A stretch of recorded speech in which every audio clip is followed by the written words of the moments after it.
What's up, guys? I'm going to split this up into a separate video, but of course, today is the day of the Kentucky Derby, which sometimes I do wind up throwing some money on the Kentucky Derby, even though I don't know horses that much. I do a little bit of research into the Kentucky Derby, and it's just kind of fun to have a little bit of money on it being the biggest horse race.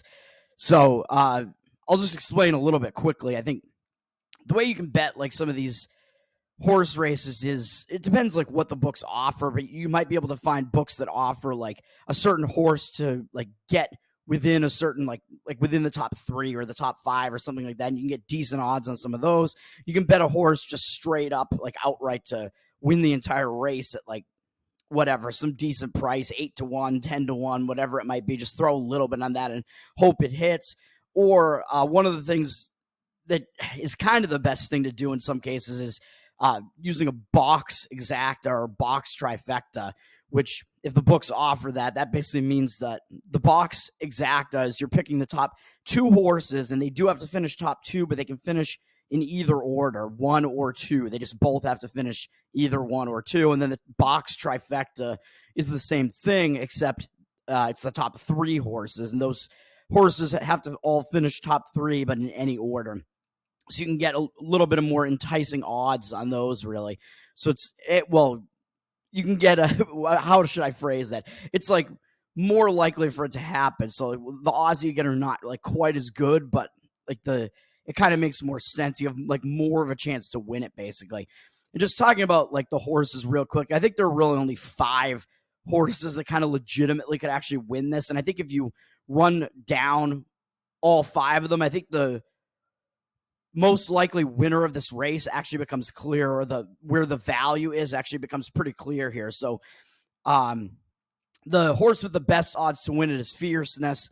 Todd Pletcher is I believe the horse trainer on that one. Fierceness running out of the 17 Fierceness is number 17 in the race, and the number 17 horse, which means they're going to be running out of the 17 post position, or the 17 gate or whatever. I don't even know what the terms are, really. That horse has never actually won the Kentucky Derby. However, Encino, who was the 9 horse, got scratched, which was one of Brad Cox's tons of horses that are in every one of these races. We'll talk about it in a minute. So that actually means that Fierceness will actually move up and actually run out of the 16 gate, even though Fierceness is still going to be wearing the number 17. And 17 just historically has never won the race. I don't know if it's just that they're running like too far on the outside to start. I don't know, because Fierceness, I think, is maybe the horse that has the greatest like speed in this race, overall speed, and is the horse that likes to run like a consistent pace race, and the best at that, and maybe one of the best suited for the Kentucky Derby. And Fierceness won the Florida Derby quite easily, which some guys say that the Florida Derby is kind of an indicator as to what's going to happen in the Kentucky Derby. I don't really know about that, but I think Fierceness won that race really easily. So Fierceness, if you get a race like the Kentucky Derby, where you kind of want a horse that runs at a little bit more of a consistent pace the whole time, because it is a bit of a longer race. It's I think it's 1.25 miles, or 1.5 miles, maybe, whatever it is.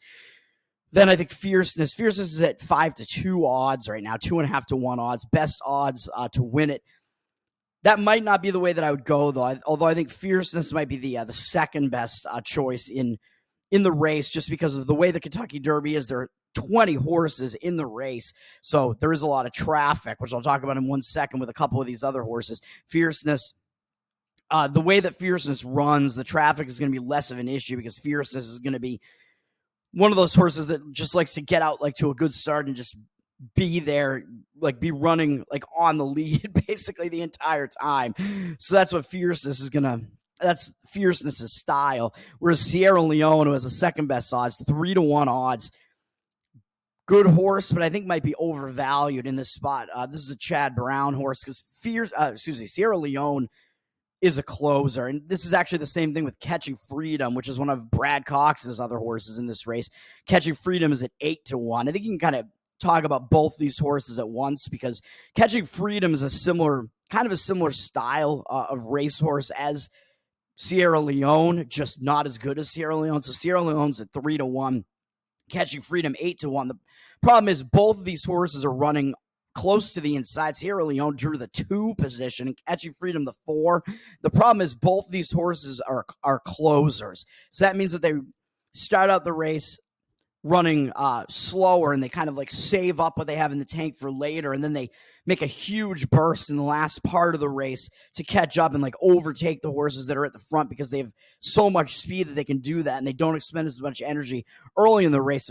There are 2 problems with that in the Kentucky Derby, though, it being a longer race, is that the Kentucky Derby, if it's run at a certain pace, or I think if it's run at too slow a pace in the early portions of the race, that means the back half of the race, the end part of the race is going to be run at such a fast pace that if you're behind at that point, you won't be able to catch up.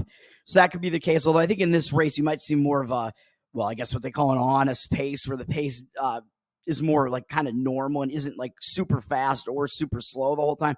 But the other problem with these closers is traffic. And this is a 20-horse race.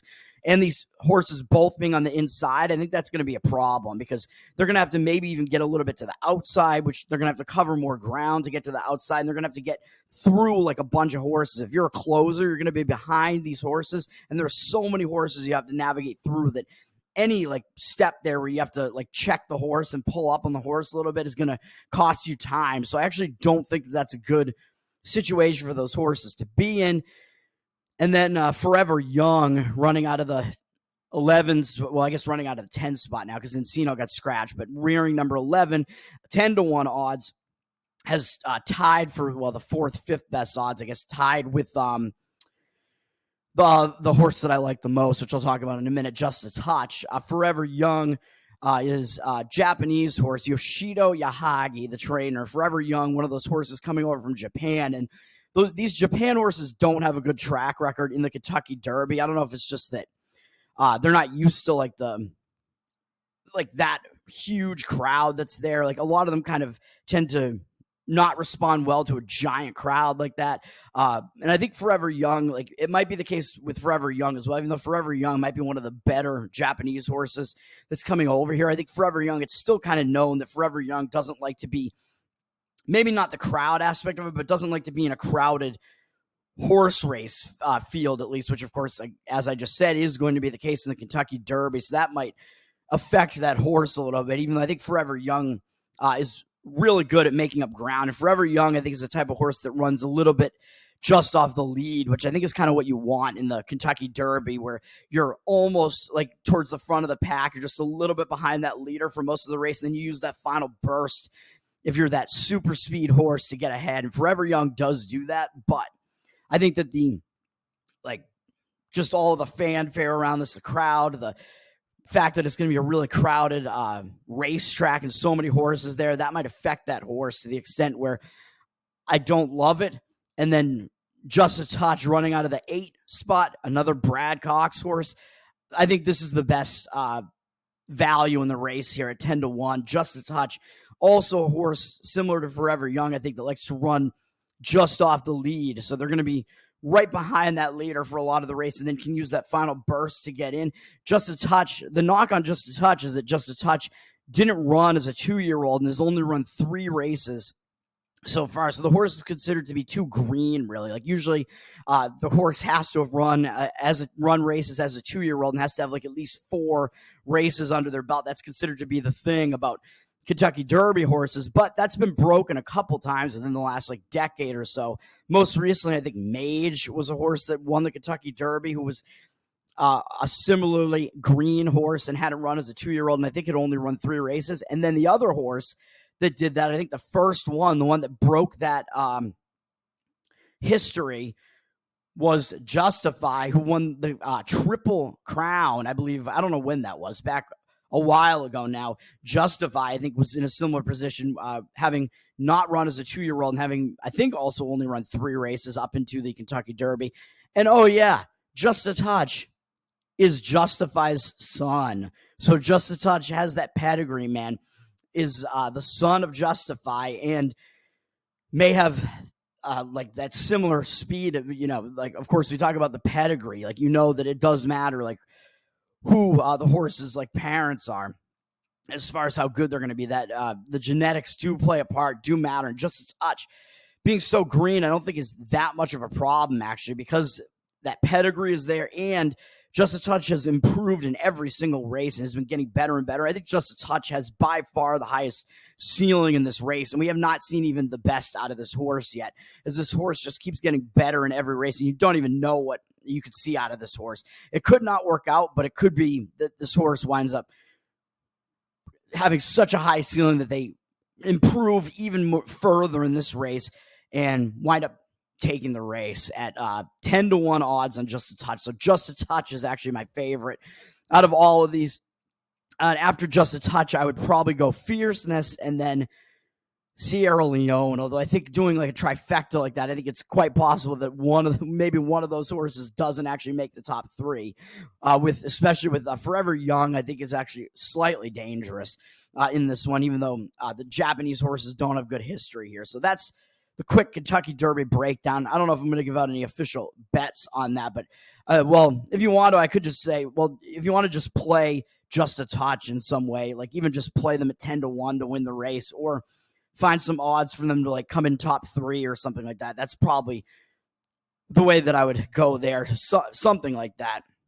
Or play like a box trifecta or exacta with the trifecta. I think I would go Just a Touch number 1, Fierceness 2, and Sierra Leone 3. And then in the exact, I would just do those top 2, Just a Touch and Fierceness.